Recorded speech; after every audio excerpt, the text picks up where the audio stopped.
그래도 형제인데 내가 조금만 더 참으면 괜찮아지지 않을까. 그 마음 너무 정상입니다. 지금까지 당신은 늘 그렇게 살아왔으니까요. 참았고 맞췄고 이해하려 애썼습니다.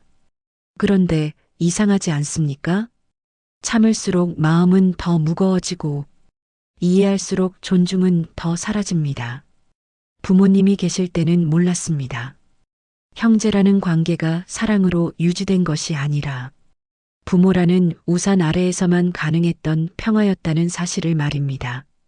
부모가 떠나는 순간 형제는 갑자기 말이 짧아지고 계산이 앞서고 서운함은 명분이 되어 돌아옵니다.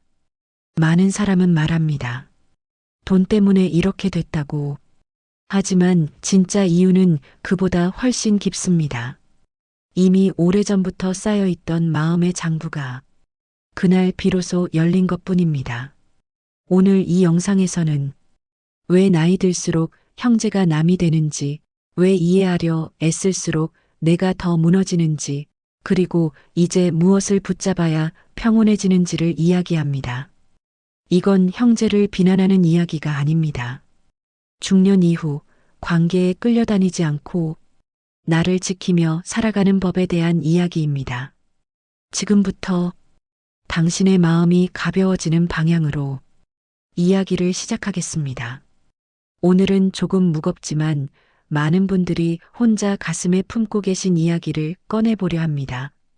저에게 이런 사연이 왔습니다. 선생님, 저는 63세 여성입니다. 어머니가 돌아가신 지 2년이 됐는데요. 그 후로 오빠와 한 번도 제대로 통화를 못했습니다. 어머니 병원비를 제가 더 냈다 아니다. 오빠가 더 냈다로 시작된 말다툼이 이제는 명절에도 서로 피하는 사이가 됐어요. 어릴 땐 그렇게 의지했던 오빠인데 어머니만 안 계시면 이렇게 남이 되나요? 제가 뭘 잘못한 걸까요? 이 사연을 보면서 아마 많은 분들이 고개를 끄덕이셨을 겁니다. 우리 집도 그래. 나만 그런 게 아니구나. 장례식장에서는 모두 눈물을 흘립니다. 우리 이제 더 자주 보자. 형제끼리 힘을 합쳐야지. 그런데 49제가 끝나고 유품을 정리하고 집 문제가 나오고 통장 이야기가 나오면 분위기가 달라집니다. 말투가 조심스러워지고 눈빛이 계산적으로 변하고 웃음은 사라지고 어색함만 남습니다. 혹시 이런 경험 있으신가요? 형제에게 전화하기가 부담스러워진 적, 형님, 누님 부르는 게 어색해진 적, 명절이 두려워진 적, 가족 단톡방에서 나가고 싶었던 적, 만약 단 하나라도 해당된다면 오늘 이 영상은 당신을 위한 영상입니다. 오늘 저는 형제가 남이 되는 이유를 돈이나 성격 탓으로 돌리지 않겠습니다. 대신 인간 마음의 구조로 설명해 드리겠습니다. 왜냐하면 이건 누가 나빠서 생긴 일이 아니라 우리 모두가 가진 마음의 작동 방식 때문이거든요. 그리고 더 중요한 것은 이 영상의 진짜 목적은 형제를 비난하거나 관계를 포기하라는 게 아닙니다. 형제를 붙잡으려 애쓰느라 정작 당신 자신을 놓아버리지 않는 법을 함께 나누려는 겁니다. 중년 이후 관계에 휘둘리지 않고 나를 지키며 살아가는 법 말이죠. 혹시 이 채널이 처음이시라면 구독 버튼과 알림 설정 한 번만 눌러주세요. 인생이막 살롱은 인생의 후반전을 품격 있게 살아가는 지혜를 매주 전해드리고 있습니다.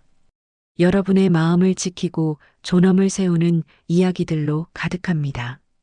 자, 그럼 지금부터 부모가 떠난 뒤 형제가 남이 되는 5가지 이유를 하나씩 풀어보겠습니다. 이 5가지를 이해하는 순간 여러분은 깨닫게 될 겁니다. 아, 이건 내 잘못이 아니었구나. 이건 저 사람이 나빠서가 아니었구나. 이건 인간이라면 누구나 겪는 구조였구나. 그리고 그 이해 위에서 비로소 당신을 지키는 법을 배우실 수 있을 겁니다. 첫 번째 이유, 역할이 사라진다는 것부터 시작하겠습니다. 부모님이 살아계실 때 우리는 모두 평등한 자녀였습니다. 큰형도 작은형도 누나도 막내도 결국 부모님 앞에선 그냥 아들이고 딸이었죠. 설령 나이가 50이 넘고 각자 가정을 꾸렸어도 부모님 앞에선 여전히 애들이었습니다. 그 역할 덕분에 우리는 평등했습니다. 형이 돈을 더 벌어도 동생이 학벌이 더 좋아도 부모님 앞에선 모두 똑같은 자녀였으니까요. 부모님은 저울이었습니다. 한쪽이 기울면 다시 맞춰주시는. 형은 형이고 너는 너야. 각자 형편대로 하면 되지 뭐. 나한텐 똑같은 자식이야. 이 한마디가 비교와 경쟁을 막아주는 안전장치였습니다. 그런데 부모님이 떠나시는 순간 이 역할은 완전히 사라집니다. 우리는 더 이상 평등한 자녀가 아닙니다. 각자의 가정을 대표하는 가장이 되고 재산과 유품 앞에서는 이해관계자가 되고 협상 테이블에서는 협상 대표가 됩니다. 장례를 치르고 49제를 지내고 어머니의 집을 정리할 때 누군가 조심스럽게 묻습니다. 형님, 어머니 집은 어떻게 하시려고요? 이 한마디, 표면적으로는 걱정입니다.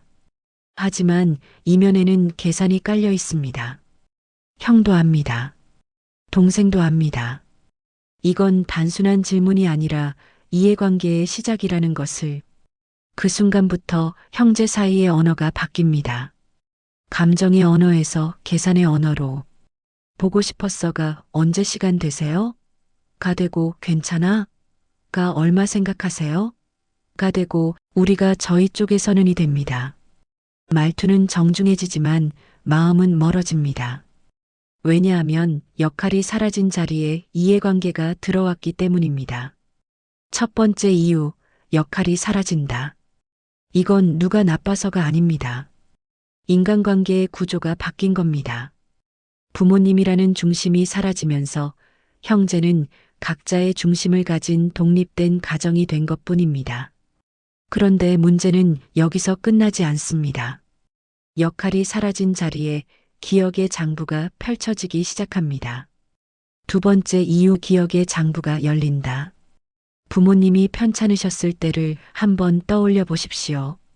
누가 병원에 더 자주 갔는지, 누가 간병을 더 오래 했는지, 누가 돈을 더 냈는지, 누가 전화를 더 자주 했는지. 그때는 아무 말 안 했습니다. 당연한 거지. 뭐, 우리 어머니인데. 그런데 부모님이 돌아가시고 나면 이 모든 기억이 하나하나 꺼내집니다. 마치 장부를 펼치듯. 나는 그때 매일 병원 갔는데. 형님은 일주일에 한 번 오셨잖아요. 저는 월급에서 매달 100만 원씩 드렸는데 동생은 명절 때만 10만 원 드렸잖아요. 여기서 중요한 심리학적 사실 하나. 기억은 사실이 아니라 감정대로 저장됩니다. 내가 한 일은 실제보다 크게 기억되고 형제가 한 일은 실제보다 작게 기억됩니다. 예를 들어 제가 병원에 3번 갔으면 제 기억 속에선 거의 매일 갔다가 되고 형이 2번 갔으면 제 기억 속에선 가끔 왔다가 됩니다. 이건 거짓말이 아닙니다. 인간 뇌의 자연스러운 작동 방식입니다. 심리학에서는 이걸 자기중심적 기억 편향이라고 부릅니다. 그래서 모두가 이렇게 느낍니다. 나만 희생했다. 나만 고생했다. 나만 손해봤다. 그리고 동시에 이렇게 생각합니다. 형제들은 편하게만 살았다. 아이러니는 이겁니다. 형도 똑같이 생각한다는 거죠. 동생도 똑같이 생각한다는 거죠. 모두가 피해자라고 느끼는 구조. 그래서 대화가 안 됩니다. 내가 더 했어. 아니야, 내가 더 했어. 이 싸움은 끝이 없습니다. 왜냐하면 각자의 기억이 모두 진실이기 때문입니다. 결국 형제들은 이렇게 말하게 됩니다. 알았어. 형님이 다 하셨어요. 저는 아무것도 안 했어요. 이건 인정이 아닙니다. 포기입니다. 대화의 포기, 이해의 포기, 관계의 포기. 두 번째 이유, 기억의 장부가 열린다. 이 장부는 누구도 이길 수 없습니다. 왜냐하면 모두가 자기만의 장부를 들고 있고 그 장부는 모두 다르기 때문입니다. 그런데 여기에 더 위험한 것이 하나 더 있습니다. 바로 비교입니다. 세 번째 이유, 비교가 통제되지 않는다. 부모님이 살아계실 때도 형제 간 비교는 있었습니다. 형은 대기업 다니는데 너는 왜 아직도 그 회사 다니니? 언니는 애들 다 서울대 보냈는데 너희 애들은? 하지만 부모님이라는 브레이크가 있었습니다. 그만해. 각자 사는 거야. 형은 형이고 동생은 동생이지. 부모님의 이 한마디가 비교의 폭주를 막아줬죠. 설령 서운해도 부모님 앞에서는 더 이상 말을 꺼낼 수 없었습니다. 그런데 그 브레이크가 사라지면 비교는 전면전이 됩니다. 이제 말릴 사람이 없으니까요. 학벌, 재산, 집, 차, 직장, 자녀 성적, 결혼 상대, 심지어 손주의 대학까지 모든 것이 비교의 대상이 됩니다. 그리고 비교는 감정을 만들어냅니다. 열등감, 질투, 분노, 무시. 이 감정들이 말투에 스며듭니다. 형님은 좋으시겠어요. 여유 있으셔서. 표면적으로는 축하입니다. 하지만 이면에는 칼이 숨어 있습니다. 형도 압니다. 이게 축하가 아니라는 걸. 그래서 대답이 어색해집니다. 아니야, 나도 별로야. 이런 대화가 반복되면 결국 둘 다 말을 아끼게 됩니다. 전화가 뜸해집니다. 문자도 짧아집니다. 만남도 피하게 됩니다. 괜히 만나면 기분만 나빠. 이건 누가 나쁜 사람이어서가 아닙니다. 비교는 인간의 본능입니다. 하지만 그 본능을 조절해주던 장치, 바로 부모님이 사라진 겁니다. 세 번째 이유, 비교가 통제되지 않는다. 부모님이 떠난 자리에 열등감과 우월감이 번갈아 찾아오고 그 감정들이 형제를 멀어지게 만듭니다. 그런데 이야기는 여기서 끝이 아닙니다. 형제만의 문제였다면 차라리 해결이 쉬웠을 겁니다. 하지만 이제 다른 사람들이 개입하기 시작합니다. 네 번째 이유, 배우자와 자녀의 현실이 개입한다. 형제만의 문제였다면 차라리 해결이 쉬웠을 겁니다. 하지만 이제 형제는 각자의 배우자와 자녀를 대변해야 하는 가정의 대표입니다. 저녁 식탁에서 배우자가 말합니다. 당신, 형제들, 왜 당신만 이용해요? 당신이 병원비 제일 많이 냈잖아요. 근데 집은 왜 큰형 명의래요? 명절 때마다 우리 집에서만 하면 뭐해요? 형님네는 한 번도 안 하잖아요. 자녀도 말합니다. 아빠, 우리 형제들도 생각 좀 하세요. 작은아버지네는 외제차 타면서 왜 우리만 할아버지 제사 지내요? 엄마, 큰 이모는 돈 많으면서 왜 외할머니 병원비는 우리만 내요? 이 말들이 머릿속에 쌓입니다. 처음엔 아니야, 우리 형은 그런 사람 아니야 라고 하지만 한 번, 두 번, 세 번 반복되다 보면 의심이 생깁니다. 그래, 맞는 말일지도 몰라. 내가 너무 당하고만 산 건 아닐까? 그리고 다음번 형제 모임에서 달라집니다. 말투가, 눈빛이, 태도가. 형도 느낍니다. 동생이 변했어. 예전 같지 않아. 이제 형제 관계는 정서가 아니라 협상이 되고 마음이 아니라 이익이 됩니다. 형제는 더 이상 함께 자란 사람이 아니라 서로의 가족에게 설명해야 하는 사람이 됩니다. 밤에 잠자리에 들면서 형은 생각합니다. 동생이 왜 저렇게 변했을까? 동생도 생각합니다. 형이 왜 저렇게 이기적이었을까? 하지만 진실은 이겁니다. 둘 다 변한 게 아닙니다. 둘 다 각자의 가족을 지키려 했을 뿐입니다. 그게 잘못일까요? 아닙니다.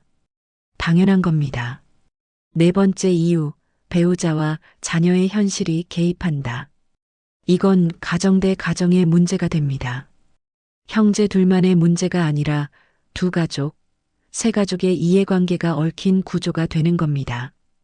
그리고 마지막, 가장 위험한 다섯 번째 이유가 남았습니다. 다섯 번째 이유, 서운함이 도덕의 옷을 입는다. 가장 위험한 건 이겁니다. 단순한 서운함이 정의, 공정, 책임, 가족이라는 도덕의 옷을 입는 순간입니다. 형제라면 마땅히 일해야지, 가족이라면 당연히 도와줘야지. 부모님이 살아계실 때 그렇게 잘해주셨는데 이제 와서 이래? 명분이 생기면 분노는 정당해지고 공격은 의무가 됩니다. 처음엔 형한테 좀 서운해였던 감정이 형은 가족의 도리를 모르는 사람이야로 바뀝니다. 동생이 좀 섭섭하네였던 마음이 동생은 원래 이기적인 인간이었어가 됩니다. 이렇게 되면 대화는 불가능합니다. 왜냐하면 이건 더 이상 감정의 문제가 아니라 선과 악의 문제가 되어버렸기 때문입니다. 나는 옳고 너는 틀려. 나는 가족을 생각하는 사람이고 너는 이기적인 사람이야. 가족 모임에서 이런 말들이 오갑니다. 형님, 부모님이 살아계셨으면 이렇게 하실까요? 동생, 가족이 뭔지 알긴 하냐? 도덕과 명분으로 무장한 분노는 끝이 없습니다. 서로가 서로를 나쁜 사람으로 규정하고 자신은 피해자이자 정의로운 사람이라고 믿게 됩니다. 그리고 결국 이런 결론에 도달합니다. 저 사람은 원래 그런 사람이었어. 내가 몰랐던 거야. 안 보고 살면 되지. 다섯 번째 이유, 서운함이 도덕의 옷을 입는다. 이렇게 되면 관계는 끝입니다. 왜냐하면 사람을 바꿀 수는 없으니까요. 나쁜 사람으로 규정된 형제는 더 이상 가족이 아니라 적이 됩니다. 자, 여기까지입니다. 부모가 떠난 뒤 형제가 남이 되는 다섯 가지 이유. 역할이 사라지고 기억의 장부가 열리고 비교가 폭주하고 가족들이 개입하고 서운함이 도덕이 되는 순간 형제는 더 이상 피로 묶인 사람이 아니라 필요로 연결된 사람이 됩니다. 그런데 여기서 중요한 질문이 남았습니다. 그럼 어떻게 해야 하나요? 해결의 방향, 이제는 나를 지킬 때입니다. 여기까지 들으셨다면 이런 생각이 드실 겁니다. 그럼 어떻게 해야 하나요? 형제를 어떻게 이해해야 하나요? 어떻게 하면 관계를 회복할 수 있나요? 죄송하지만 제 대답은 조금 다릅니다. 형제를 이해하려 애쓰지 마십시오. 형제를 바꾸려 하지도 마십시오. 대신 당신의 마음을 지키십시오. 김영석 교수는 이렇게 말했습니다. 관계는 소유할 수 없고 지킬 수 있는 것은 오직 자기 자신의 품격뿐이다. 이 말의 의미가 뭘까요? 형제를 붙잡으려 할수록 상처는 깊어진다는 겁니다. 형제를 이해시키려 할수록 오해만 커진다는 겁니다. 왜냐하면 형제도 자기 기억의 장부를 들고 있고 형제도 자기 가족을 지켜야 하고 형제도 자기가 옳다고 믿고 있기 때문입니다. 그럼 어떻게 해야 할까요? 마음을 지키는 6가지 실천법을 말씀드리겠습니다. 첫째, 침묵의 기술을 배우십시오. 설명하고 싶은 마음을 참으십시오. 내가 그때 얼마나 힘들었는지 알아? 형님은 그때 뭐 하셨어요? 이런 말들 하고 싶으시죠? 하지만 하지 마십시오. 이해받으려 할수록 상처만 깊어집니다. 왜냐하면 형제도 똑같은 말을 하고 싶어 하기 때문입니다. 대신 이렇게 말하십시오. 그렇게 생각하실 수도 있겠네요. 그리고 입을 다무십시오. 이건 지는 게 아닙니다. 나를 지키는 겁니다. 둘째, 마음의 경계 문장을 만드십시오. 나는 내 방식대로 최선을 다했습니다. 더 이상 이 이야기는 하지 않겠습니다. 각자 생각이 다를 수 있습니다. 이 문장들을 외우십시오. 그리고 형제가 과거를 꺼낼 때, 비교를 시작할 때, 명분으로 공격할 때 차분하게 이 문장을 말하십시오. 그리고 대화를 끝내십시오. 이건 도망이 아닙니다. 경계입니다. 셋째, 기대를 내려놓으십시오. 형제라면 이래야지. 가족이라면 당연히. 이 기대들 모두 내려놓으십시오. 기대는 사랑처럼 보이지만 사실은 상대를 통제하려는 요구입니다. 형제가 내 기대대로 움직여주길 바라는 건 형제를 존중하는 게 아닙니다. 형제는 형제의 삶이 있습니다. 형제의 가족이 있습니다. 형제의 사정이 있습니다. 그걸 인정하십시오. 넷째, 감정의 주인이 되십시오. 형제가 차갑게 말했습니다. 화가 납니다. 서운합니다. 당연합니다. 하지만 여기서 선택이 생깁니다. 이 감정에 휘둘릴 것인가 아니면 이 감정을 바라볼 것인가. 아, 나는 지금 화가 나는구나. 서운한 감정이 올라오는구나. 이렇게 한 발짝 물러서서 감정을 바라보십시오. 감정은 자동으로 일어나지만 그 감정을 어떻게 다룰지는 선택입니다. 형제의 말이 나를 흔들게 두지 마십시오. 다섯째, 거리의 품격을 유지하십시오.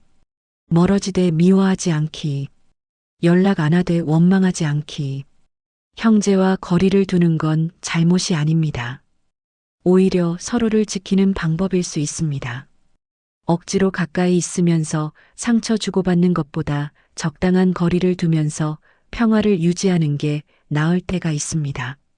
하지만 거리를 두되 마음까지 도구로 채우지는 마십시오. 저 사람은 나쁜 사람이야가 아니라 저 사람도 저 사람 나름의 이유가 있겠지로 생각하십시오. 여섯째, 가장 중요합니다. 가족이라는 이유로 나를 버리지 마십시오. 가족인데 참아야지. 형제인데 이해해야지. 이 말들 결국 당신만 손해보게 만듭니다. 가족이라는 이름으로 당신의 존엄을 협상하지 마십시오. 가족이라는 이유로 당신의 품격을 낮추지 마십시오. 형제를 위해 당신이 무너지면 형제도 행복하지 않습니다. 당신도 무너지고 형제도 죄책감에 시달립니다. 대신 이렇게 생각하십시오. 나는 나를 지키는 사람이 되겠다. 그게 결국 모두를 위한 길이다. 이 방법들은 상대를 바꾸는 방법이 아닙니다. 당신을 지키는 방법입니다. 형제를 이기려 하지 마십시오. 관계를 증명하려 하지 마십시오. 이제 당신이 해야 할 일은 하나입니다. 나는 나를 지킨다. 부모가 떠난 뒤 시작되는 것은 갈등이 아닙니다. 당신의 진짜 인생입니다. 이제 중요한 것은 누가 나를 알아주느냐가 아닙니다. 내가 나를 지키는가입니다. 가족이라는 이름이 당신의 경계를 무너뜨린다면 그것은 사랑이 아니라 속박입니다. 당신은 이미 충분히 해왔습니다. 참아왔고, 맞춰왔고, 견뎌왔습니다. 이제는 다르게 살아야 합니다. 이제는 부모님 앞에 자녀가 아니라 스스로를 지키는 어른으로 살아가야 할 때입니다. 형제를 붙잡느라 당신을 놓아버리지 마십시오. 오늘 밤 잠들기, 조용히 숨을 고르고 스스로에게 말해보십시오. 나는 이제 나를 지키는 사람이다. 내 삶은 내 손에 있다. 내 평온은 내 책임이다.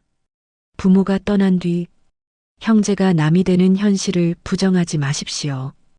인생이 막살롱은 관계를 버리라고 말하지 않습니다. 다만 가족이라는 이름으로 스스로를 버리지 말라고 말합니다.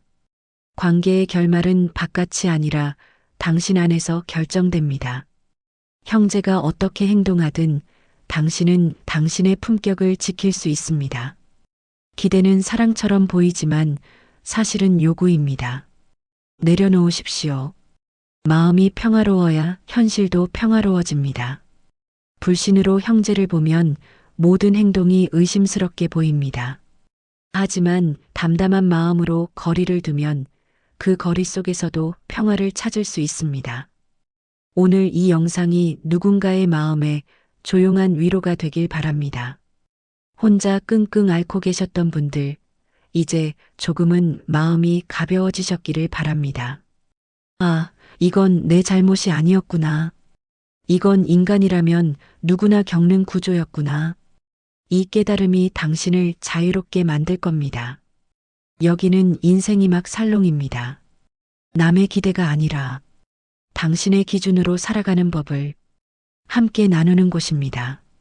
오늘도 당신의 인생 2막을 진심으로 응원합니다.